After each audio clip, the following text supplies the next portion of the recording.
This channel does not promote any violent, harmful, or illegal activities. All content provided by this channel is meant for an educational purpose only. দেশের রাজনীতিতে এখন চায়ের কদর বেড়েছে, বিশেষ করে নরেন্দ্র মোদী প্রধানমন্ত্রী হওয়ার পর।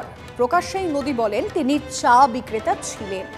মোদী জামানায় তাই রাজনীতির ময়দানেও আলাদা জায়গা করে নিয়েছে বিজেপির চায় পে চর্চা।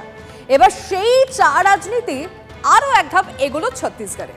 রায়গড় কর্পোরেশনে মেয়র পদপ্রার্থী হিসেবে পদ্মশিবির বেছে নিল এক চা বিক্রেতাকে।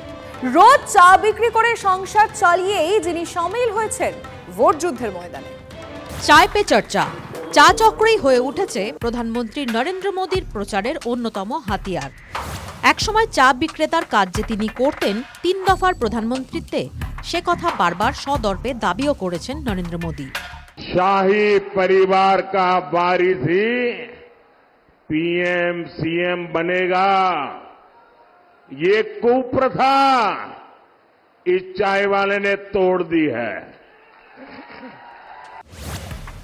চা বিক্রেতার জীবন পিছনে ফেলেই রাজনীতির ময়দানে নেমেছিলেন মোদী। কিন্তু এবারে ভোটের ময়দানে বিজেপি এমন একজনকে হাজির করল যিনি এখনও চাই বিক্রি করেন।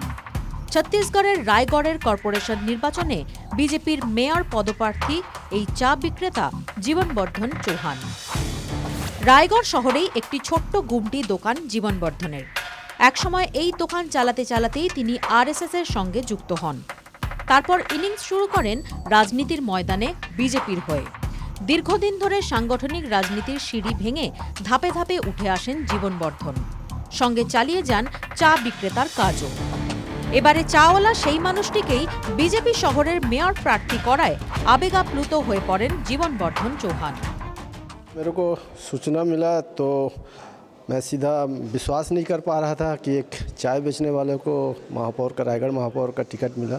तो एक गरीब परिवार के बच्चे को, एक चाय बेचने वाले को, एक झुग्गी झोपड़ी में रहने वाले को एक रायगढ़ के प्रथम नागरिक के रूप में उन्होंने मेरे स्वीकार किया और मेरे को सामने लाया। इसके लिए मैं उनको बहुत बहुत धन्यवाद देता हूँ।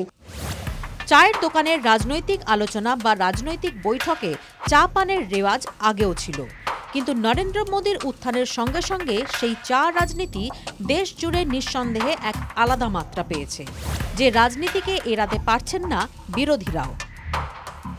এবার সেই চা রাজনীতিতেই নতুন চমক ছত্তিশগড় বিজেপির, যেখানে রাজনীতিতে এক নতুন ন্যারেটিভ নিয়ে হাজির রায়গড়ের মেয়র পদপ্রার্থী চা বিক্রেতা। Bureau report, TV9 Bangla. এবার এক বিড়ালের গল্প আপনাদেরকে বলতেই হচ্ছে। সকলের আদরের টমু কিন্তু এখন গোটা পরিবার তাকে নিয়ে দুশ্চিন্তায় রয়েছে। কেন দেখেন? টমের সঙ্গে মিলিয়েই নাম রাখা হয়েছিল টমু। চুচুড়া দম্পতি রাস্তায় কুড়িয়ে পেয়েছিলেন সেই বিড়াল ছানাকে। এখন সে হলো ছোটখাটো বাঘের মতো চেহারা, তবে প্রচন্ড ভীতু। তাই বাড়ির বাইরে একা কখনোই বেরোতো না। নিশ্চয়ই ভাবছেন এতে আর আলাদা কি আছে, শখ করে বিড়াল তো অনেকেই পোষেন। আসলে গত 16 জানুয়ারি থেকে পাওয়া যাচ্ছে না টমুকে। তারপর থেকে ভেঙে পড়েছে গোটা পরিবার। টমুকে ফিরে পেতে চুঁচুড়া শহরের বিভিন্ন জায়গায় পোস্টার সাটানো হয়েছে। সোশ্যাল মিডিয়াতেও সন্ধান চাই লিখে কাতর আবেদন করেছেন দম্পতি।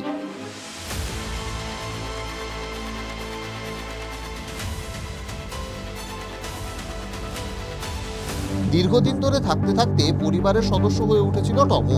কি অবস্থায় আছে সে? দুশ্চিন্তায় বারবার কান্নায় ভেঙে পড়ছেন স্বামী স্ত্রী। বাবা ছেলে যখন অফিস বেরিয়ে যায়, আমি সারা বাড়িতে একা কেঁদে কেঁদেই মরি। ওর খাবার দেখে, ওর থালা দেখে, ওর বল দেখে সারাদিন আমাদের এই দুশ্চিন্তা। কি চাইছে? তাড়াতাড়ি ফিরে আসুক সবাইকে বলছি। অনেক জায়গায় মানত করেও রেখেছি ঠাকুরকে, ঠাকুরের পুজো দেবো ফিরে এলে। আমার সন্তানের মতো ছিল একদম। প্রতি কথায় কথায় একটাই কথা বেরিয়ে আছে, কোনো কিছু হলে টমু মুখ দিয়ে বেরিয়ে আসে। মাম্মাকে আদর করতে করতে টমু বেরিয়ে আসে। কি বলবো আমরা, মানে কি বলবো, সন্তানের মতো ছিল। মানে সেনগুপ্ত পরিবারের একটাই আক্ষেপ, তারা যেমন টমুকে খুঁজছেন তেমনি হয়তো টমুও তাদের খুঁজছে। হুগলি থেকে আশিক ইনসানের রিপোর্ট, TV9 বাংলা। সিউড়িতে পুলিশের ওপর হামলার ঘটনায় গ্রেফতার তৃণমূল নেতা বাবু আনসারি। বাবু আনসারির উস্কানিতে এই হামলা। পুলিশ সূত্রে আর কি খবর আমাদের রিপোর্টার হিমাদ্রি জানাবেন। হিমাদ্রি। হ্যাঁ দেখো, বাবু আনসারি ওই যে নওদৌরি গ্রাম মিনিস্ট্রির সংলগ্ন যে নওদহরি গ্রাম, সেই গ্রামের স্থানীয় তৃণমূল নেতা, এমনটাই কিন্তু সূত্র মারফত জানা যাচ্ছে। এবং সেই বাবু আনসারিকেই গ্রেপ্তার করা হয়েছে এবং সেই বাবু আনসারিকেই দেখা গিয়েছিল কিন্তু ভিডিওতে যে পুলিশের সঙ্গে যখন ধস্তাধস্তি চলছিল সেই বাবু আনসারি সেখানে উপস্থিতি লক্ষ্য করা গিয়েছিল।